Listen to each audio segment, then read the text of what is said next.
Արդյոք կարողանում եք ապահովել ձեր նվազագույն սպառողական զամբյուղը։ Այդ ինձ նստած հաշվողներ չկան,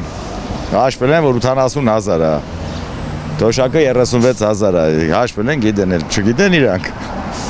սաղն է գիտեն, որ նվազագույն զամբյուղը 80,000 է, թոշակը 40 էր, ոնց պետք է երիքի։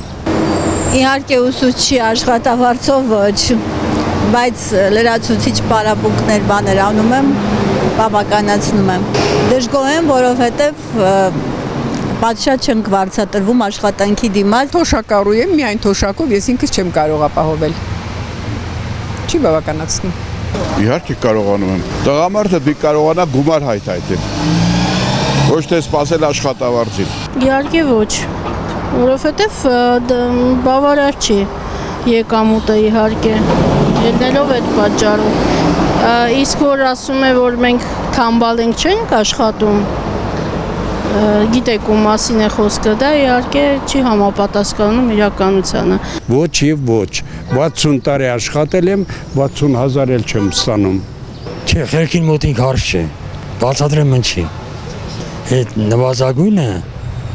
այդ կոնստագերի ապրողի համար է։ Ես մարդ եմ, ես ապրում եմ լիարժեք պայմաններում։ Եթե ես զգամ, որ արդեն ի վիճակի չեմ, ես կթողեմ Հայաստանից կգնամ։ Ընդհանրապես կյանքն է թանկացել, ամեն ինչը, հող ինչքան շատ լինի չի երիքում։ Չեղքված լինում է միշտ։ Իհարկե ոչ։ Հիմա աշխատողը ի վիճակի չի այդ հարցերը լուծի։ Թոշակառուն ինչպես կարող է։ Թոշակառուն միայն իր դեղորայքի եթե վճարվում է, նրա այդ գումարները արդեն չի բավարարում։ Սպառողական զամբյուղը հիմա իմ համատած, ասենք, կառավարության ներկայացրած չափին քիչ է։ Ճիշտն ասած, ես թոշակառու եմ, շատ ցածր գումարը, բայց ոնց կապահովի այդքանը։ Այնքան որ երեխաներիս օգնությամբ ապրում եմ։ Ես դեռ թոշակառու չեմ, թոշակը չեմ ստանում, չեմ էլ տեղավորվում,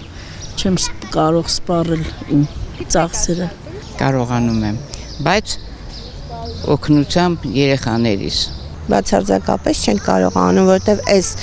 փոփոխությունները եւ այս ամեն նորաձևությունները եւ մնացած բաները մենք չենք կարողանում եւ աշխատավարձները շատ ցածր են։ Թոշակառու եմ, դրանից եզրակացություն անել։ Իհարկե ոչ։